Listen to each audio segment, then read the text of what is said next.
बल्कि बानो के हथियारों को छोड़ दिया जाता है, तो ये एक बड़ी शर्म की बात थी। बड़ा दुख हुआ इस बात का। या बिल्किस बानो के जो रेप हो जाए और कातल छूट जाए, इनके पीछे बड़ी बात कौन सी हो सकती है। पर यहाँ तो ऐसा लगता है कि वाकई में जो पट्टी बंदी है वो पूरी तरह से बंद चुकी है, अब उसे कुछ दिखाई नहीं देता। और जहाँ धरने पे बैठ के इंसाफ लेना पड़े, इससे शर्म की बात बड़ी कौन सी हो सकती है। बानो के साथ बिल्कुल, हम तो चाहे लड़की मुसलमान की हो, चाहे लड़की हिंदू की हो, चाहे लड़की सिख की हो, चाहे लड़की ईसाई की हो, हम उसके साथ है, बिल्कुल 1000% साथ है, पीछे हटना नहीं है। मोदी साहब इस्लाम धर्म को हिंदू धर्म से बांट के, सिख धर्म को दूसरी जातियों से बांट के, ये तुम्हारी दुकानदारी अब ज्यादा दिन चलने वाली नहीं। जो जय श्री राम के नारे टी राजा के साथ या किसी के साथ में लगा रहे हैं, वो लोग हैं जो इस देश के संविधान को नष्ट करना चाहते हैं। ठीक है, हम बटे हुए हैं, कोई SC ST OBC मिनॉरिटीज, ये हमारे छोटे छोटे सेक्शंस हैं, लेकिन जब ये मुट्ठी बनती है ना, तब आपने किसान आंदोलन पे तमाशा देख लिया 30-31 साल के बाद क्या सीन था वो। मोदी जी, अगर अब भी समझ में नहीं आया, ये जो समाज इकट्ठा हो गया है, ये 2024 में आपकी औकात 56 इंची है, मेरे को नहीं पता है भी है कि नहीं है, वो जरूर दिखाएगा।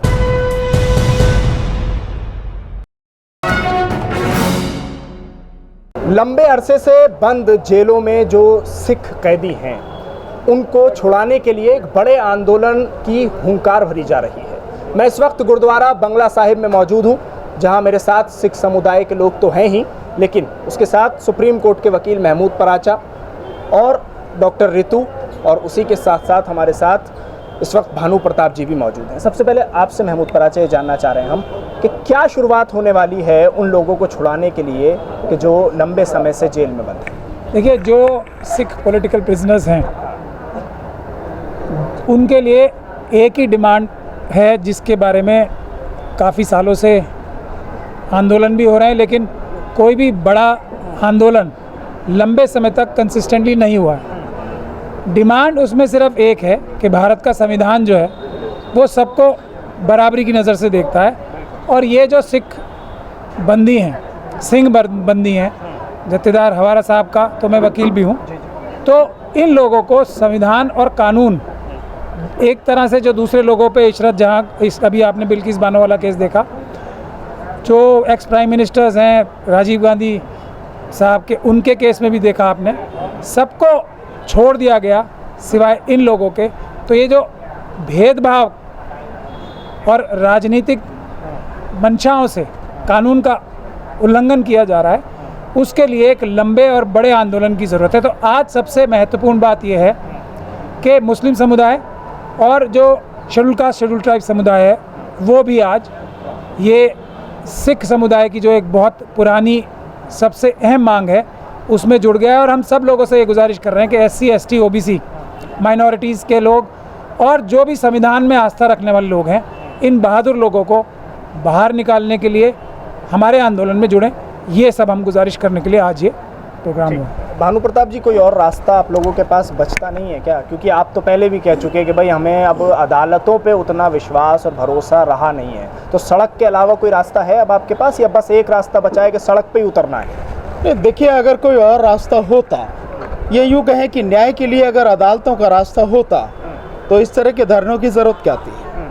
अभी आपके सामने जो सारी चीज़ें आ रही हैं, भाई न्याय का सबसे बड़ा पहलू यह है कि किसी भी तरह की असमानता किसी के साथ ना हो।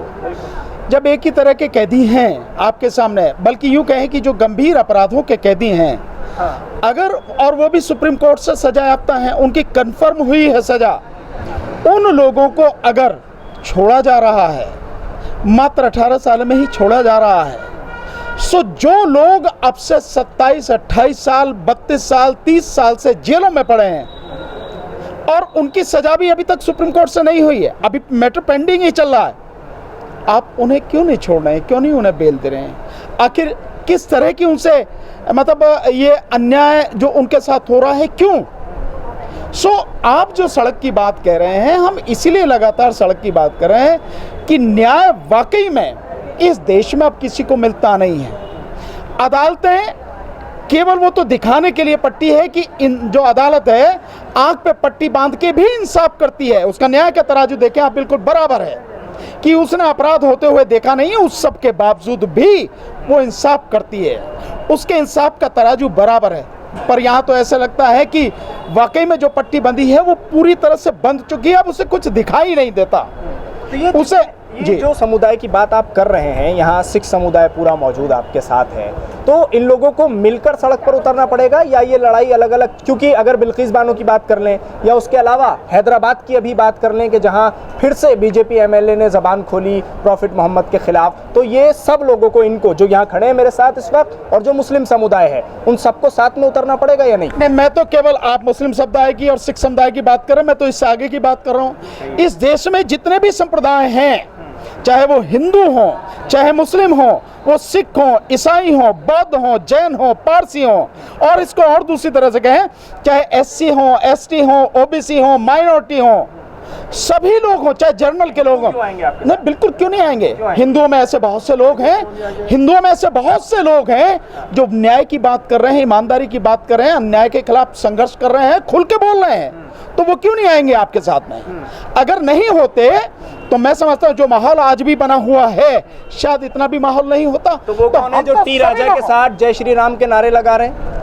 देखिए, जो जय श्री राम के नारे टी राजा के साथ या किसी के साथ में लगा रहे हैं, वो लोग हैं जो इस देश के संविधान को नष्ट करना चाहते हैं। इस देश में न्याय और स्वतंत्रता की बात जो नहीं करते, समानता की बात जो नहीं करते, उसके खिलाफ जो वो लोग हैं, वो लोग हैं जो इंसान को इंसान नहीं मानते, इंसान में भेद करते हैं।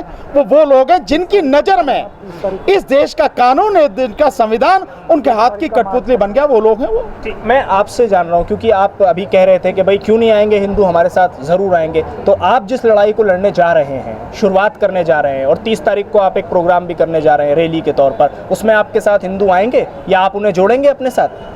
देखो, ऐसे है कि हमें, हमारा एक्सपीरियंस है, हम लोग 1 महीने से बैठे हैं, जहाँ पर मुस्लिम, हिंदू, सिख, ईसाई, जैनी, बौद्धी बहुत सारे लोग आए हुए हैं। इसलिए इंसाफ पसंद, चाहे वो हिंदू है, सिख है, मुस्लिम है, सब आएंगे जहाँ पे, और सब बंदी सिंहों की, जब बाकी कैदी जो जिनके ऊपर धक्का हो रहा है उनके पास आएंगे।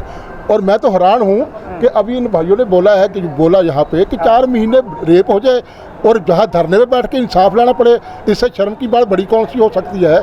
जहाँ बिल्किस बानो के जो रेप हो जाए और कातिल छूट जाए, इनके पीछे बड़ी बात कौन सी हो सकती है? और बिना सजा दिए बंदी सिंहों को अंदर जेलों में बंद करना, इससे बड़ी बेइंसाफी की बात क्या हो सकती? इसलिए जो बात इन्होंने कही है, ये 1000% ठीक है कि हम लोग सब इकट्ठे हैं, और जो भी इंसाफ चाहता है, जो भी सच की बात करेगा, जो अपने भगवान को सच्चे मन से मानता है, वो इस इंसाफ की लड़ाई में खड़ा होगा। बिल्कुल, हम तो चाहे लड़की मुसलमान की हो, चाहे लड़की हिंदू की हो, चाहे लड़की सिख की हो, चाहे लड़की ईसाई की हो, हम उसके साथ हैं, बिल्कुल 1000% साथ है, पीछे हटना नहीं है। बच्ची सबकी बच्ची है, बच्ची जो होती है वो सबकी बराबर थी, मासूम चाहे छोटा बच्चा है, चाहे बुजुर्ग है, चाहे माता है, चाहे कुछ भी है, इंसाफ के जिसके ऊपर धक्का होगा हम उसके साथ हैं। ठीक, आखिरी बात डॉक्टर ऋतु आपसे मैं जानना चाह रहा हूँ, ये आज आप लोग बड़ी तादाद में यहाँ जमा हो रहे हैं, फिर 30 तारीख का भी ऐलान कर रहे हैं कि हम 30 को यहाँ से निकलेंगे, जंतर मंतर तक जाएंगे। मुझे ये बता दीजिए, यहाँ बिल्किस बानो के लिए भी पोस्टर लगे हुए हैं कि भाई इंसाफ मिलना चाहिए, आप क्या समझती हैं? ये जो 9 लोगों की बात हो रही है उनको, और ख़ास तौर से बिल्किस बानो को, आप समझ रहे हैं कि अगर आंदोलन करेंगे तो इंसाफ मिलेगा? क्या दोबारा वो लोग जेल में चले जाएंगे जो 11 लोग हैं जो रेपिस्ट हैं?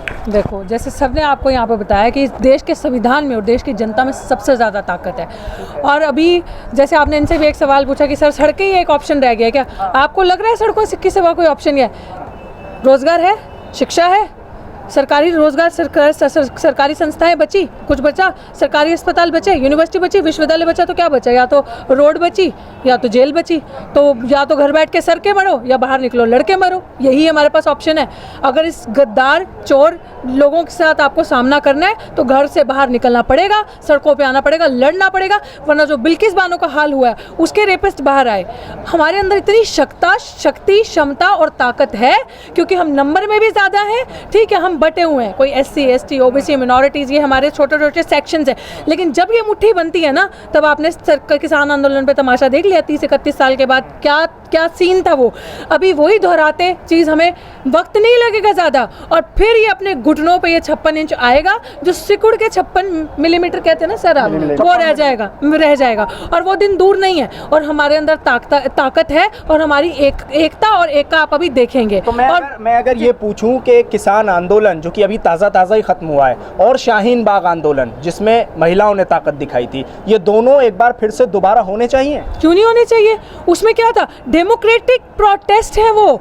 आप डेमोक्रेसी में रहते हैं, लोकतंत्र है, अभी भी संविधान बचा है। ऐसे ये वकील दिख रहे हैं आपको, मिस्टर महमूद प्राचा, मिस्टर भानु प्रताप एडवोकेट, तो ये दिख रहे हैं ना। जब तक ऐसी शख्सियतें हमारे साथ हैं, हमारे साथ चमन सिंह जी हैं, हमारे साथ बाबा गुरदीप सिंह जी हैं, और पीछे इकबाल सिंह जी, अवतार सिंह जी, जब तक ऐसे लोग हैं, ये कौन लोग हैं? ये इंसाफ को पसंद करने वाले लोग हैं, जस्टिस को, डेमोक्रेसी में रह रहे हैं, लोकतंत्र से प्यार करते हैं, देश के संविधान से प्यार करते हैं। तो जब तक देश का संविधान इस देश में है और जब तक उसको मानने वाले लोग देश में हैं, तब तक ये होकर रहेगा और हम कर रहेंगे। आखिरी बात आप मुझे बता दीजिए, 30 तारीख को क्या करने वाले हैं आप, और यहाँ से आपका मैसेज क्या है खुला?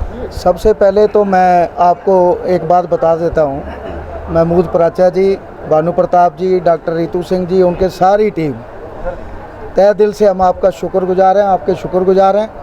दूसरी बात, मैं देश के प्रधानमंत्री को क्लियर शब्दों में कह देना चाहता हूँ, गुरु ग्रंथ साहब की बाणी में भगत रविदास जी, बहुत जन्म बिछड़े थे माधो, ए जन्म तुम्हारे लेखे। गुरु ग्रंथ साहब की बाणी में अल्लाह पाकम पाक है, शक करो जो दूसर होए, ठीक है। गुरु ग्रंथ साहब की बाणी में 15 भगत, 11 पाठ, 6 गुरु साहिबान, सर्व समाज की बात करते हैं। और ये जो समाज खड़ा हुआ है आज जो ये समाज खड़ा हुआ है, तो देश के प्रधानमंत्री को कान खुले करके ये सोच लेना चाहिए कि ये समाज जिस दिन ज़मीन पे उतर आया, रोड पे उतर आया, तो कोई 2% बोलता है उनको, जो मनुवादी सोच है, मैं उसकी बात कर रहा हूँ, मनुवादी सोच की। हमारे को ये जो हमारे सूरमे है ना, इनको सिद्धांत दिया गया गुरु ग्रंथ साहब का, पहला मरण कबूल, जीवन की छड़ आस, हो सबना की रेणुका, तो आओ हमारे पास। मरता मरता जग मुआ, मर भी न जाने कोई, ऐसी मरनी जो मरे बोर न मरना होए।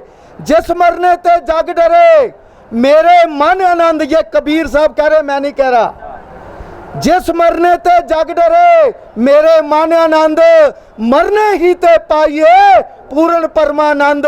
सूरा सो पहचानिए जो लड़े दीन के खेत, पुरजा पुरजा कट मरे कबू न छाड़े खेत। गगन दमामा बाजे हो पर निशाने कहो, खेत जो मांडे हो सूरमा अब जूझन को दाओ।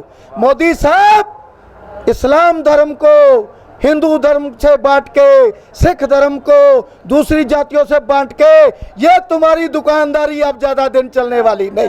तो यहाँ से मैं ये समझूं कि ये जो सिख भाई यहाँ खड़े हुए हैं पगड़ी बांधे, ये बिल्किस बानो के लिए भी सड़क पर उतरेंगे? बिल्कुल, यहाँ पर तो हमारे को गुरु साहब ने कहा है, ना को बैरी नहीं बेगाना, सगल संग को बनाई।